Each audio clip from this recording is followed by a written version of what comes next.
Hey, John, Sean with the city, just doing a quick sound check. Can you hear me?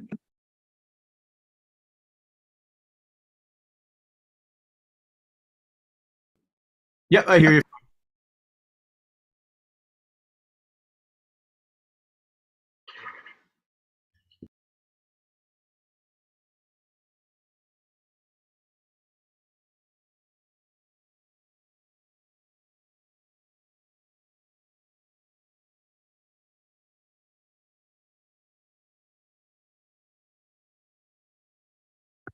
Perfect, thank you. Sorry for the delayed response. I was just muting myself.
If it's all right with everybody, I got to mute here.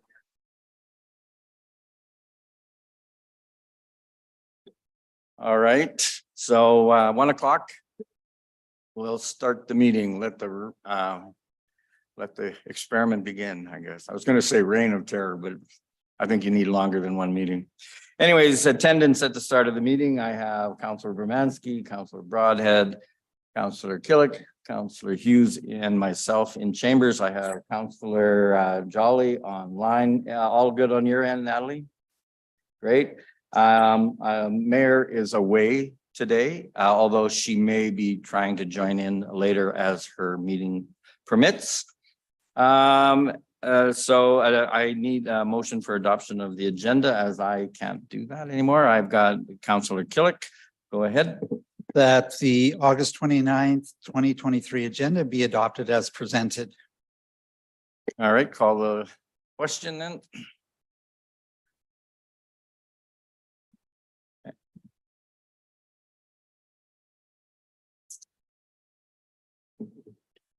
And all in favor, thank you very much. Excuse me, moving on to presentations, delegations, and announcements. We have the Treaty 6 Recognition and Acknowledgement Day proclamation. Mayor Herron actually went to Alexander and videoed a proclamation. So if that's ready, Sean, we'll run it live on YouTube here.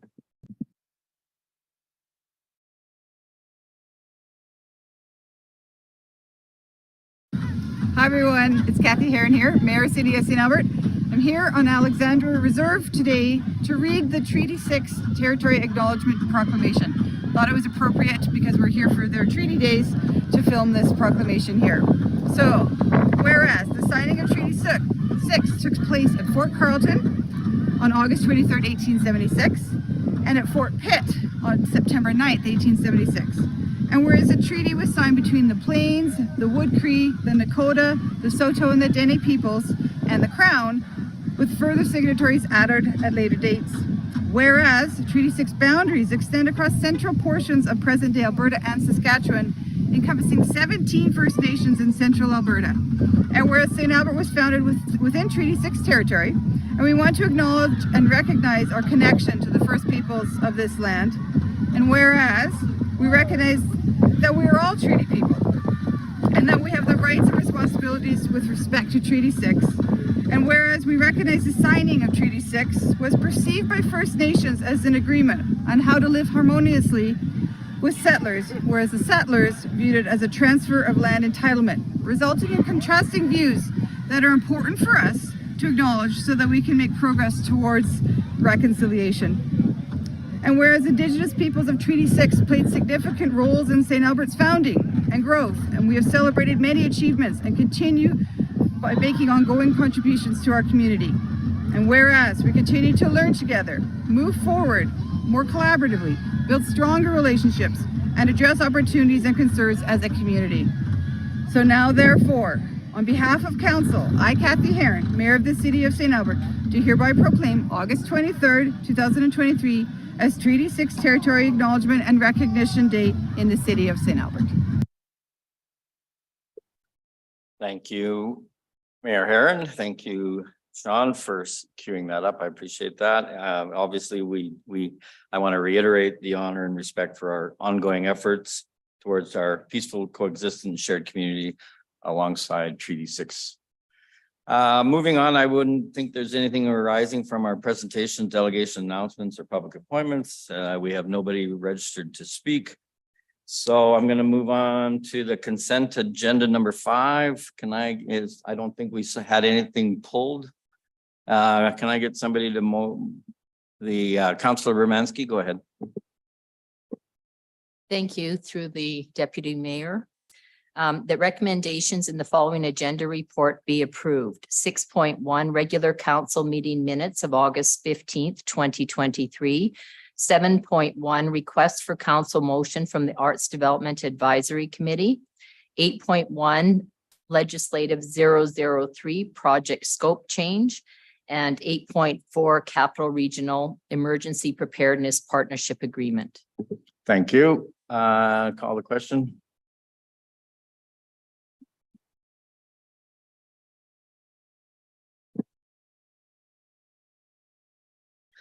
And that's unanimous. Thank you. Sorry, moving on in relation to items that were on the consent agenda. Number 6 was adoption of the minutes, and that's the regular council meeting minutes of August 15th, 2023. Then we moving into committee business. 7.1 was request for council motion from the Arts Development Advisory Committee. And that's in relation to the $9,000 being withdrawn from the Public Art Acquisition, Maintenance and Restoration Reserve Fund to be used for the maintenance related to the public artworks located in Founders Court between 14 and 18 Perron Street. Then moving on to business items. Number 8.1, which was the alleged 003 project scope change. This relates to the change in the capital project charter alleged 003 to reallocate approved funds from the Central Records Room reshelving project for the purposes of acquiring a commercial grade scanner, which would support the city's digitization, that's a good word to say, digitization efforts and minimize the amount of physical paper record storage. And then moving on to 8.2. This is Trans 004, our transit growth buses. And Mr. Fletcher are you going to introduce that, or are you just going to send that over to Mr. Mason? Yep. Thank you, Councillor. With your indulgence, we'll send that over to our Director of Public Operations, Jay Mason. Thank you. Thank you. Through the chair.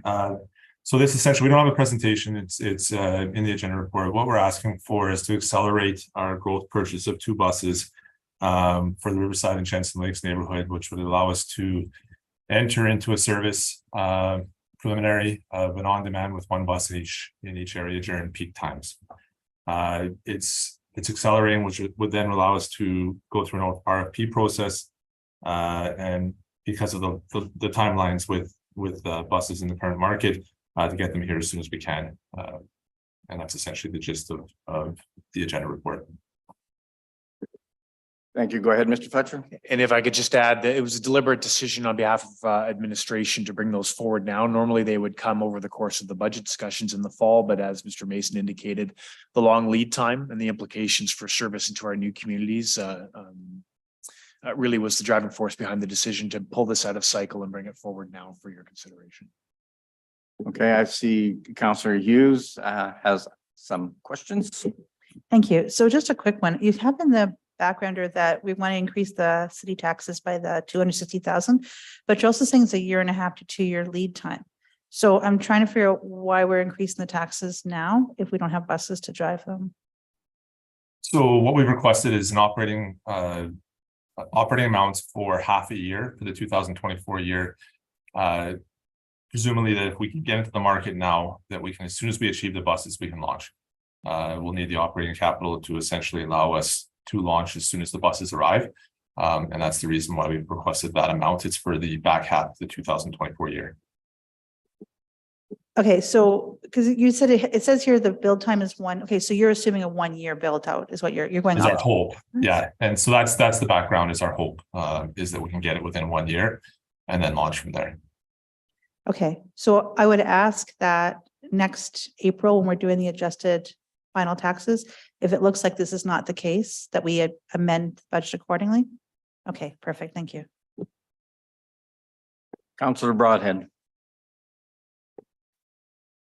Thank you, Mr. Deputy Mayor. Just a question. So is it the service that goes into Riverside and Jensen Lake, is it wholly dependent on getting these buses, or is there an opportunity to introduce using another rolling stock that you might rent or something like that? Through the chair to Councillor Broadhead, we have explored other opportunities, and we're continuing actually with our regional partners as well as our PWT team to see what other options. There was look at we talked with Edmonton a little bit on utilizing them as a charter. Obviously, the costs were extravagant, and then you're using an outside agency's facility at the time to launch that, which gets into some logistics issues as far as maintenance and et cetera, et cetera, et cetera. And so the decision we made at this time was to accelerate the buses so we can get those as soon as we can while we continue to look at other options for the future. All right, well, fair enough. If you've explored it and this is the best way, then I guess that's the way it is. Thank you. Councillor Romansky. Thank you through Deputy Mayor to administration. On the procurement process, do you receive updates regularly, say every 3 months, or what is the norm? Through the chair, Councillor Romansky, I'll pass that to our fleet manager, Tom Kunka, who deals with the RFP process.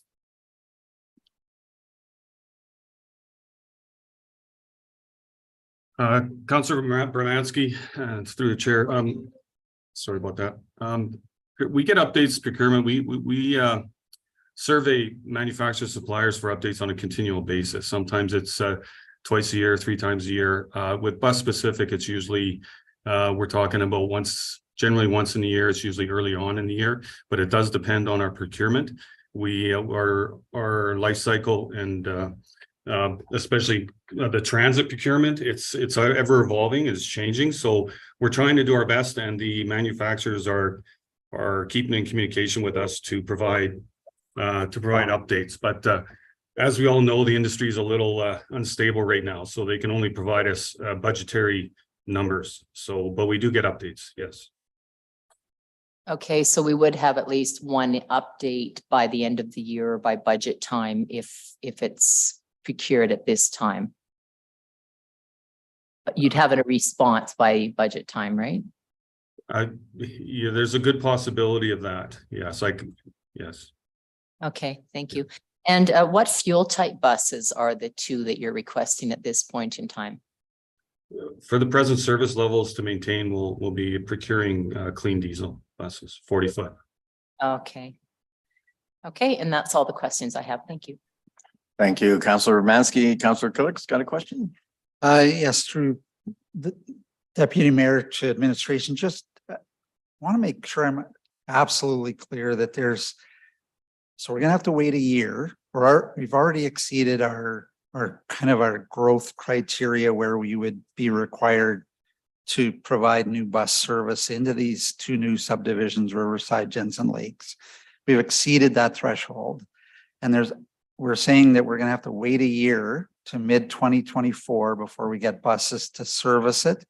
And not to belabor Councillor Broadhead's point, but there's absolutely nothing we can do for residents in those 2 new neighborhoods to even have a peak period collector type service run on a temporary basis, or maybe you can just explain that a little bit better for residents, because we have had a number of inquiries from residents, primarily around peak period for getting to work and to the NACI Center for University students, etc. Through the chair to Councillor Killick. One of the challenges we have is the asset number of buses we have. So at any given period during peak, we're running at roughly 6 additional buses outside of our assigned buses that are in the route. And with that 6, that includes all the ones that are on maintenance, as well as the ones we need for possible overloads during university periods. So for us to divert any buses means we're canceling someone else's routes to gain access to assets that would allow us to transfer into that area. This was on the docket as early as 2015 for growth, but with all the unknowns with St. Albert Transit going forward, it was held obviously in retrospect as a good decision to manage the city's budget at the time. And so this is catch up. So we don't have any assets available to transfer into delivering a new service. So this is the reason why we're here, is to try to get that as early as possible.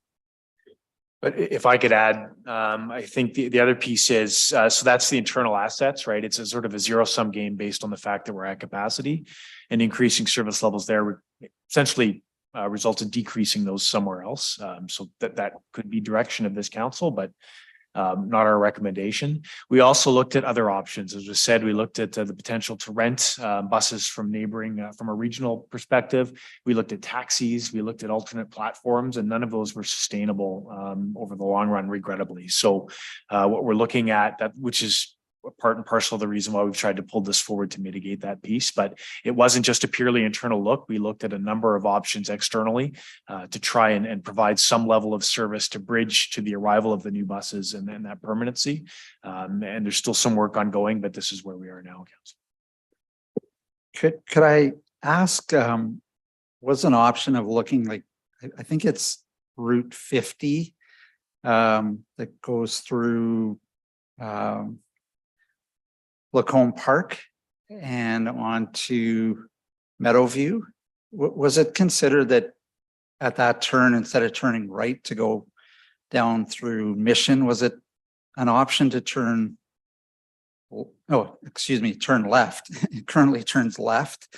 Was an option considered to turn right and go down to the new co-op in Riverside, like take a 10-minute extension of that route, 5 minutes down, pick up passengers at the co-op, come back down and then turn into Mission? I understand that would potentially add 2 or 3 more minutes to everybody in Mission, but it would serve Riverside at least on those early morning and evening collector routes. Was that considered in giving service to that group versus the slight change in schedule for everybody else? Through the chair to Councillor Killick, yes. So we did explore some additional adding of lengths. The challenge with transit is it's always based on connections. And so as soon as you add time to any sort of route, you actually decrease your ability to meet connections in anywhere else. So the system actually gets disturbed to the point that it's actually not functional. You're only getting certain individuals from one point to one point. And then the timelines just don't become effective for those that are actually on the route already. So those that are in that route, the number 50 you spoke about, would not make the connections if they're commuters or connections to another quadrant in St. Albert, etc. So that's a challenge with transit, is as soon as you extend and lose that contingency in time, it starts impacting the entire system. And so we did try to see if there was ways we could extend certain lines to accommodate a bus route. And the secondary point to that too is we also analyze turnaround points, etc. So if there's no ability for a bus to get in and around, then we can't do that either. So yes, we did exhaust trying to see if there's a way we could extend the line to get closer to Riverside, to get within, an 800 meters for one stop. But okay, thank you. Just building on some of the comments in relation to that, and I realize the connection issues, and I mean, it's like a water hose, you plug it somewhere, there's ramifications downstream. So I understand that. But I mean, is it administration's, would you need direction from council that you would continue to look for other alternative, as in potentially partnerships or with a private operator, or would you look at constantly approaching maybe our biggest partner, Edmonton, and saying, hey, do you have anything that you could give us on a short-term basis? I mean, is it administration's intent to continue to explore that, or if we approve this is just kind of, we're going to have to wait that year and a half until we get a bus? So Mr. Mason could certainly expand, but no, I do not believe we need direction to do that. We will continue to look at alternate options to try and provide service through that bridge. We have looked at a number of the options you've already articulated, and we will still continue to seek solutions. I can't promise that we'll find something that's elegant, but we're not going to stop looking, because we're cognizant of the fact that those areas are underserviced, and we want to minimize that impact to the residents. Okay. All right. Sorry, Councillor Jolly, do you have any questions? I just didn't look yet. No, this is great backgrounder. Thank you. Okay. All right. I just need somebody to if there's no more questions of administration, can I get somebody to, I've got Councillor Killick going, go ahead. That the 2024 municipal capital growth charter for Transit 004 transit growth buses be approved in the amount of $1,620,000 with funding from the capital reserve. Thank you. Any opening comments? Yeah, certainly appreciate that administration has done due diligence and looked at, by the sounds of it, based on our questions, as many options as possible to try and serve the residents of Riverside and Jensen Lakes. And the best solution is to try and get the funding early so we can get the order in for new buses early, and hopefully they show up in the year timeframe, and that we can begin to serve the transit needs, which are growing in both of those new areas as quickly as possible. So really look forward to hoping that we can get those buses sooner than later. I agree. Any other comments? Seeing none, I can only add that I echo those concerns and those comments. I mean, I think that according to the backgrounder, we got caught between a rock and a hard place with the commission and some other issues that were going on that would potentially have maybe solved some of the problems, or we would have been able to be in a better position. But we're at where we're at now, and this is one solution. So, but I would encourage administration to continue to knock on doors or look at other alternatives, and there may be even, who knows, maybe a further motion in relation to it. So anyways, without any further questions on the thing, call the question.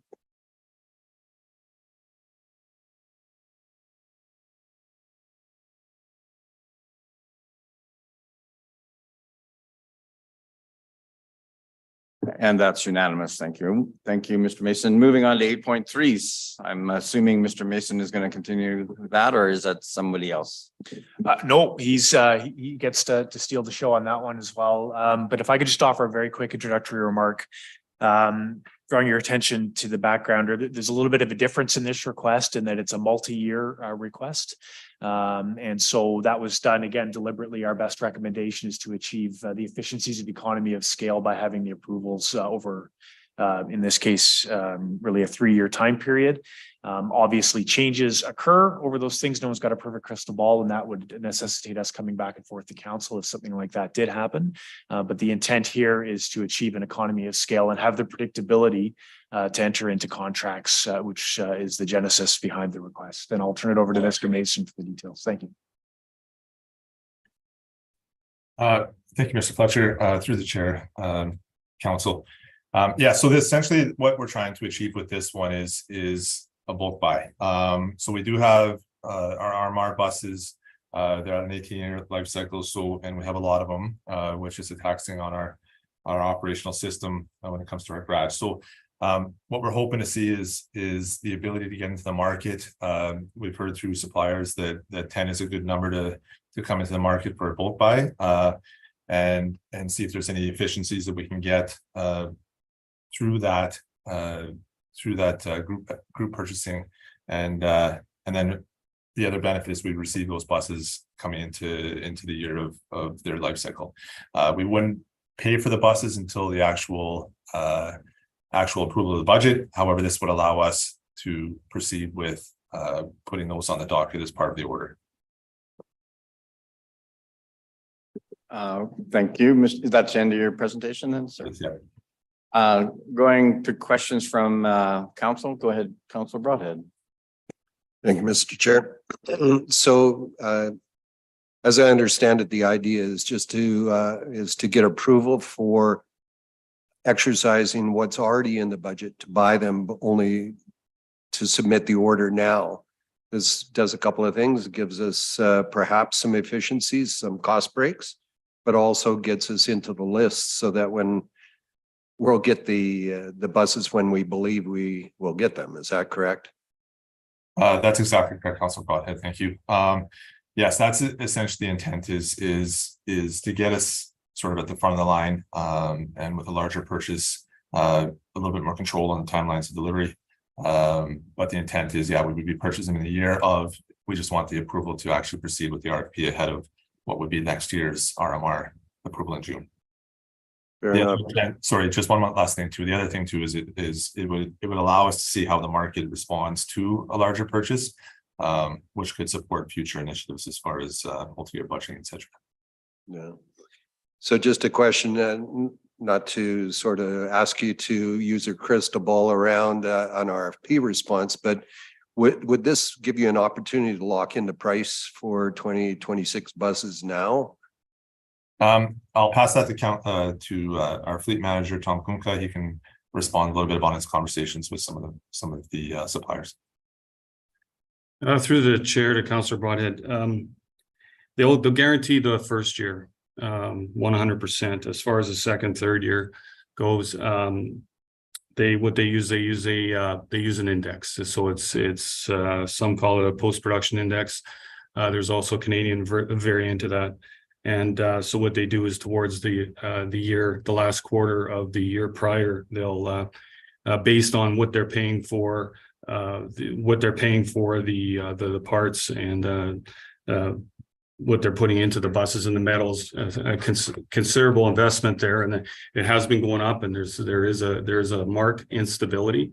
So generally that's what's happened, and the majority of transits are using the multi-year procurement. They have been for a long time, and there's no doubt it's a challenge, but what it is we're locking into a certain amount of buses. Our RMR requires 17 buses to 2026, the end of it, plus the 2 growth.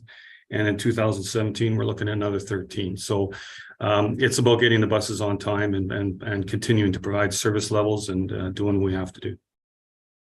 So if the Canadian dollar goes up, this is a good thing for us, right? Thank you. I'll leave that one as a smile. How's that sound? Thank you, Councilor Broadhead. Councilor Bermanski.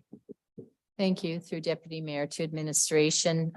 I do have some concerns with a bulk buy in that your inventory is all the same, like you're avoiding, new technologies and of course, costs will go up if those technologies change as well.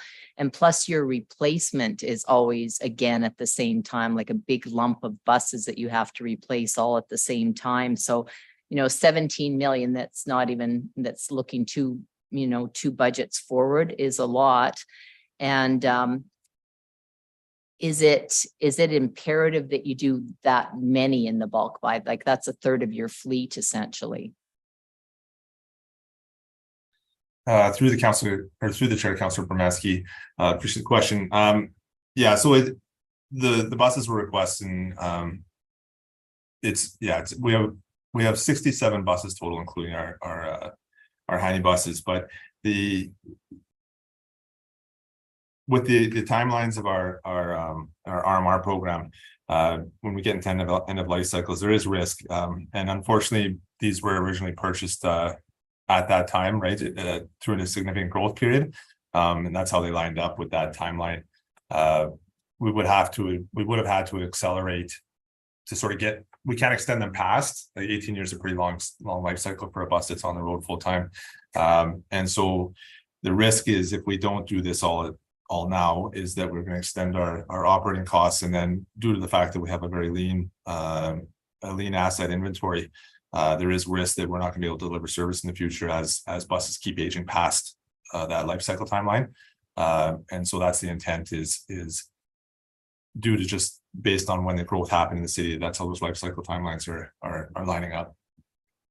Okay, so you are saying that you'd have a commitment of 17 buses, but you wouldn't have a commitment on the price of those, nor could you have a commitment of what fuel they're using at that point in time, right? Right now, the RMR is based on like for like, and so the buses that are coming due are all clean diesel. So we'd be proceeding with that just based on the capacity issues of trying to maintain the system, and so. The intent is as we grow and deal with growth, et cetera, we'll be looking at alternate propulsion. But for now, we would be replacing with the same buses we have right now as far as the type of fuel.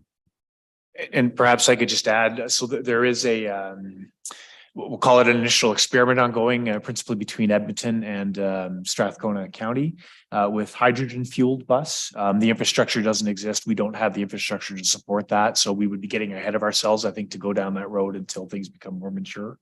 And I would also say we have infrastructure limitations currently, as well as some operational limitations on the electric buses currently in our fleet. So the best mechanism to ensure that like for like replacement and continued service right now is the clean diesel purchase. Okay. And I know it was mentioned here that, you know, you have a replacement of 7 electric, 20 of the 40-foot or 60-foot, 33 of the 40-foot. But when it's already, I mean, I know we all love electric technology for, you know, for the environment and such, but it's been proved that they, you know, through, you know, provided to council that they're twice as expensive and offer half the service as, you know, the clean diesel, which thankfully we have the clean diesel. Is the 7 electric replacement in your first round of bulk buy, or is that further down the road? Through the chair to Councilor Romanski, that's further down the road, just based on the year. So right now our intent is on our life cycle plan. It includes the electrical replacement. With electrical, we have the infrastructure associated with it right now, as well as the electrical capacity in the facility to maintain that value. Our service levels are also defined based on those timelines they can be out in the field. There is improvements in the technology that's coming year by year, but in this buy, the electrical is not part of this RMR replacement. Okay, that's good. Thank you. Councillor Killick. Through the chair to administration, just when we looked at the procurement of the front end loader, we were a couple of council meetings ago, we were advised that it was part of the canoe buying consortium, and therefore we couldn't negotiate a better deal. Are the buses a separate direct negotiation with the supplier, or are locked in through the canoe procurement process? Through the chair, Councilor Killick, yes, it's separate from canoe. I can pass to Tom, our fleet manager, Tom Kuhnke. He can address a little bit more on the RMR process for buses and address that question a little bit more clarity. Through the chair, Councillor Killick, yeah, when we purchase the buses, they're a little bit more specialized, and we purchase through the RFP process. There's a lot of equipment that is specialized. Our regional smart bus, smart fare for one, but we have a lot of specific equipment that we need on there, and so the RFP process works. It has a tendency of working much better through the canoe procurement process. It does a really good job. Don't get me wrong, but a lot of times whatever's listed there, that's what you get. So you're limited as far as, you know, we want to offer a certain package deal, and we need the equipment on board to facilitate our operations. Okay, thank you. Glad to hear that. Just before I get to Councillor Broadhead, who's pushed his request to motion button, you know, looking at the opportunities, you got the planned replacement schedule for transit buses. They were extended a number of years ago, again, for probably the same issues and reasons. We dragged out the actual replacement in the hopes that potentially that wouldn't be our asset responsibility any further. You know, and we follow the protocols in relation to what would be replacement standards. Is kilometers included in that? Would we say that if a bus travels X number of kilometers, we actually have to replace it? Do we track those numbers? Through the chair. So yes, we analyze all of our equipment and fleet as far as usage, and there's times where we'll have to readjust forward with pieces of equipment that are overworn. As far as the way Tom runs his fleet system, there is a certain quality of vehicles that are on the road. With the buses compared to some of our other fleet, it is harder to extend because of the volume of miles that are on, or kilometers that are on the units. By the time you hit 15 years, it's well past, not well past, it's where it should be as far as the length of kilometers versus some of our other pieces of equipment that might have a bit more variability. So we actually manage our operational costing of how much it costs to support a vehicle as well as the kilometer usage, as well as the timeline. So it is a bit of a fluid document. We try to use it as a forecasting specifically, but the real world requires us essentially to do an adjustment every year. All right, thank you. I'm curious, how many kilometers do we put on a life of a bus? It's a great question. If you don't have that, it's just more of an interesting item. I can pass that over to Tom Kumka, our fleet manager, and he'd have a pretty decent idea. Yeah, through the chair, our 40-foot buses will do 1 million kilometers, and we have had some go, have had them for 19 going on 20 years, and they've done about 1.15. The 60-foot buses do, on average, they do anywhere from 650 to 800,000 kilometers. Yeah, but just an interesting kind of item. Anyways, Council Bradhead, go ahead.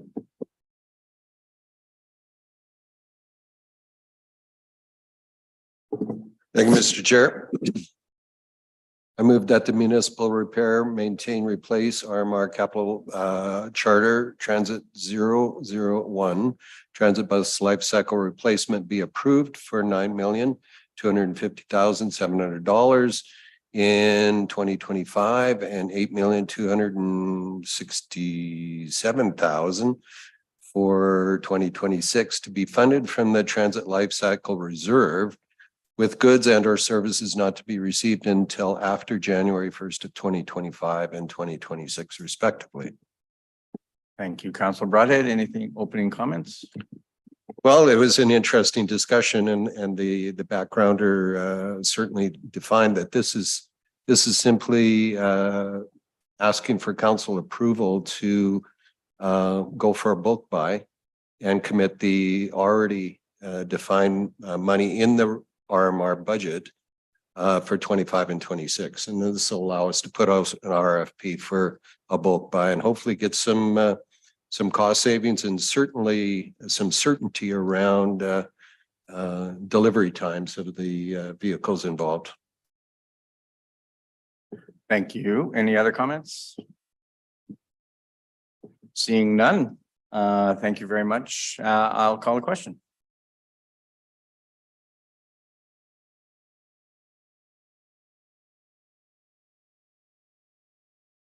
And that passes unanimously. So thank you, Mr. Mason. Thank you, Mr. Fletcher. Appreciate that. And moving on to another 8.4, which was on our consent, which is the Capital Regional Emergency Preparedness Partnership Agreement. That's just in relation to that authorizes that the mayor and the chief administration officer be authorized to execute a municipal service mutual assistance agreement on behalf of the city for the planning of mutual aid with other municipalities in Alberta in the form substantially similar to the agreement attached to the agenda report already. So basically, it's just allows us to be ready and work with our regional neighbors if the disaster occurs, and they seem to be coming greater frequency, unfortunately. But anyways, thank you very much. I don't see any emergent items. Number 10 is civic and external agencies, councillor updates. I'm just gonna go at a number. Councillor Jolly, do you have anything for updates?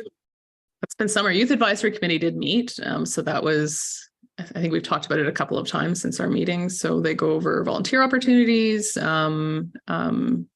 and kind of chat about what activities they want to take part in the city. So that's about it. Thank you. Councillor Bransky, did any of your committees meet over this? I think Arts and Heritage. Yeah, I did. Yes, Arts and Heritage have actually met a few times. So again, they put through the motion today to do the repair to that artwork, but it was really not a repair, it's a removal because the art piece is totally disintegrated on the side of the building, and it is a safety hazard. So that has to be removed, and it'll be looked at if that will be replaced in the future. We've also had further discussions on the Fowler Park, and I think that's pretty much settled now. So we're looking forward to something good coming forward out of that soon to be announced. And then I also attended the Sturgeon River Watershed Alliance, and that's part of the environmental committee. And it was quite interesting because in that one, it was mentioned how many lakes and water areas they've been checking. And and the plans for going forward and keeping all of our water areas clean. There was strategies in testing, let me see how many, 40 lakes in the region still have blue-green algae, 2 fecal content in lakes, but a lot of them have recovered already. So that's all good news. And again, they're staying on top of all the checks of our waterways. And there's 2 grants that they are looking at for the future here, which will be helpful in our region as well. So again, they're doing great work looking after our lakes in the region as well as the Sturgeon River. And again, working with the city in information that's good for the health of the water in the region. So that was a big talk as well. So Yeah. that's it. Thank you. Interesting. Council Broadhead, did any of your committees meet? So no meetings met during August, and my next EMRB Audit and Finance Committee meeting will be September 15th. Councillor Hughes? I got nothing exciting. Audit committees should be happening sometime next month. And so I'm looking forward to having that meeting scheduled, and the garbage meeting, or the waste minimization, but we're talking garbage when we do it. And that's scheduled for the end of the month in September as well. So we can all look forward to that excitement. It was not a Freudian, right? No, but we talk about garbage. So, yes. Okay. Anyway, that's it. Councillor Kelly. It seems like it's been a while since we've been able to give our updates. So CSAC did have a tour a while back of the food bank, which was a real eye opener, and it was hosted by several members of the food bank volunteers, which was really good to see firsthand. As everybody knows, we had an emergency meeting for the redistribution of the 4.5% additional funding from the provincial government on the FCSS, and that was approved at council on August 15th. We did have in that interim period a resignation from CSAC, and it was determined on our committee that we do have quorum, so that we just continue to move forward until the November intake without reposting for one single replacement. And just a reminder that upcoming on September 7th, we have our community recognition event at the Community Recognition Garden. So hope everybody can attend that, and hope that the weather is good as well. And that our next meeting is coming up September 26th. So that's all for CSAC. I would note that new term, it was coined at our last meeting. It was said that it was CSAC now. So people are now referring it to CSAC as opposed to CSAC. Interesting there. Bring new people on and they bring new ideas. So on environmental committee, we had our last meeting actually back June 22nd, and that was our year-end tour. We did tour the natural area in Coal Mine Park, which was actually very neat to see how a naturalized area can work within a city park that's surrounded by houses with beautiful gardens and backyards. And we also went out and took a look at the constructed wetland out at Ray Gibbon and Villeneuve Road Stormwater Pond. It's a constructed wetland stormwater management facility. And it was very germane that we went out and took a look at that, because it's been a subject of many presentations from our planning department about constructed wetlands or stormwater management ponds in our floodplain. So it was good to see that in detail and discuss how it actually worked and what it actually looked like. And our next meeting is coming up on September 28th. On the North Saskatchewan Watershed Alliance, we had our standard AGM in person on June 28th, and we reviewed all the standing board items, budget, schedule, attendance, etc. And we also had an organizational meeting that, again, standard kind of business as usual. But I would note that one significant item was that one of our longstanding St. Albert residents. Mr. Ken Crutchfield was recognized for his 10 years of service on the North Saskatchewan watershed on the board, and that he was just resigning his position after 10 years of really helpful and insightful service. So again, like to just make sure we recognize that here in council today. Our next meeting is coming up on September 27th. I won't cover off the Sturgeon River, as Councillor Baranski filled in for me on that one. But I would also just like to add that under Edmonton Salutes, another very interesting committee, I had the opportunity to attend the day sale of the HMCS Edmonton on July 27th, and was very well attended with other council members from Sturgeon, City of Edmonton, and Strathcona also attending. So it's great to see up close and firsthand the great work that our military men and women do on the Navy side.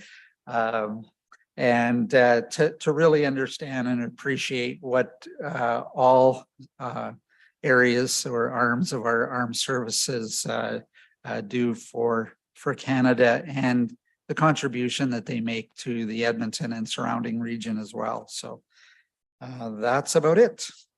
Well, thank you very much, Councillor Killick. Yeah, great words. Thanks. I appreciate the shout out to our men and women in service and first responders anywhere. From my perspective, I had a little late. The Alberta Capital Region Wastewater Commission meets in 2 weeks' time. The policing committee also took the summer off and meets in September. We did try to cobble together a number of committee members and actually have a booth at the last farmers market, but unfortunately schedules and vacation holidays didn't allow that to happen. And thanks, Renee, for all your work getting everything ready, but it kind of just fizzled towards the end. Then I did attend on behalf of the mayor. I did attend an EMRB meeting on August 18th, and really it was just basically the first meeting coming out of summer, even though it was in summer. And it was just in relation to some motions in relation that actually we put forward and the Duke County put forward in relation to expanding the 5-year growth plan review to include an evaluation of what would be considered a major employment area. There was also presentations around population, employment, and housing forecasts, and they're actually very interesting. So I'd encourage you to actually download them off of the MRB site, because they're actually quite insightful as to how we're going to grow in the short, medium, and long term, and potential different growth scenarios. They also had growth plan KPIs as to measurements, as to what gets measured actually gets done. And then there was a couple of motions in relation to advocating and really housing. A number of years ago, housing was removed as from the MRB, but now there's a lot of interest in bringing that back for many, many reasons. So that pretty much tied my commitment up, and so thank you everyone for updating us everywhere. So moving on to number 11, information requests, notice of motions and announcements. I think we had 3 IRs. Councillor Hughes, you want to do yours first, and then I'll do mine too. Sure. So it is, what are the potential benefits and risks of implementing a penalty or an increased tax rate as is found with the longstanding vacant lots for properties that have been determined uninhabitable, such as after a fire, that have not been demolished after a specific period of time, such as a year? So if anyone has any questions about this, they're welcome to contact me and I'll explain it further, but I think it's pretty self-explanatory what I'm trying to do. Okay, thank you. Thank you very much. I had 2 IRs. The one was, I'll go to the last one I submitted first, and just in relation to, there appears to be a significant increase in graffiti or tagging public and personal property in our community recently. And I'm wondering, are these incidents that occur on public property being tracked and reported to the RCMP for investigation? And then how quickly does staff remove graffiti that's occurring on public property? And are we enforcing the requirement of private property owners to remove graffiti as per the community standards bylaw? I'm interested in that. And whoops, Renee, I lost the last one. I'll find it here. Excuse me, everybody, while I go into my emails. Yeah, there we go. And then can administration provide information? This arises out of our last committee of the whole meeting. Can administration provide information on methods, for example, engineering standards, zoning policy, or other best practices that would incentivize or encourage our ratepayers to include design or other features that mitigate stormwater impacts? And those are my two. And does anybody else have anything else that I missed? I don't see anything. I need a motion to go in camera. Before we go in camera, Yep, Mr. Deputy Mayor, Mr. Go ahead. I just have two questions of administration, if I could. Yeah, this is the time to ask, you bet. Oh, the CAO, Mr. Fletcher, I appreciate, first off, just would say appreciate fixing of the paving stones. That was a item of discussion at our last council meeting on Parent Street. So I actually heard from a business that is there that wanted to pass on the thanks of getting that rectified. So thank you for quick attention and action on that one. The other one is a question. Continue to personally see people doing illegal U-turns out of McDonald's. And I must admit, I don't know whether there was some work that was going to be done to lengthen that island to prevent that. I don't know whether that work has been done, but I continue personally to see it. And I've heard from residents complaining about it. Do you know, has the work been done, or is additional signage something that could be looked at, or what's the status of that project? Thank you very much, Councillor. I think I'll give a fairly high level answer, and regrettably, our expert is not online today. He's involved in an emergent issue. So there's an ongoing analysis for a long-term solution to that issue is absolutely occurring, and that planning efforts. There were a number of options for a short-term solution, for example, placing barriers. I must admit that I will have to source that and get back to you. I don't have an answer offhand, but I would offer the opportunity to Diane Enger, who is online, and the engineering department reports to her if she's got anything to add.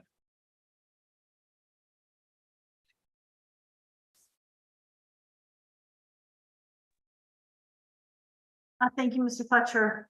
I think that Donnie would probably have more details on that, so we could probably bring that back as an IR to council if you wanted additional information. So we'll source that answer and get it back to you, Councillor. Thank you. Anybody else with any questions of administration? Seeing none, can I see Councillor Hughes has a motion. I'm assuming it's the one to go in camera. Yes, and I did it because before I go on camera, I just want to acknowledge Councillor Mackay. This is your first time chairing this term that I'm aware of, and you've done an absolutely remarkable job. So you're just a natural in that position. I just want to acknowledge your work today. The council move in camera to have a confident dialogue with the Chief Administrative Officer pursuant to section 24(1)(a) of FOIP. Thank you very much. Call the question.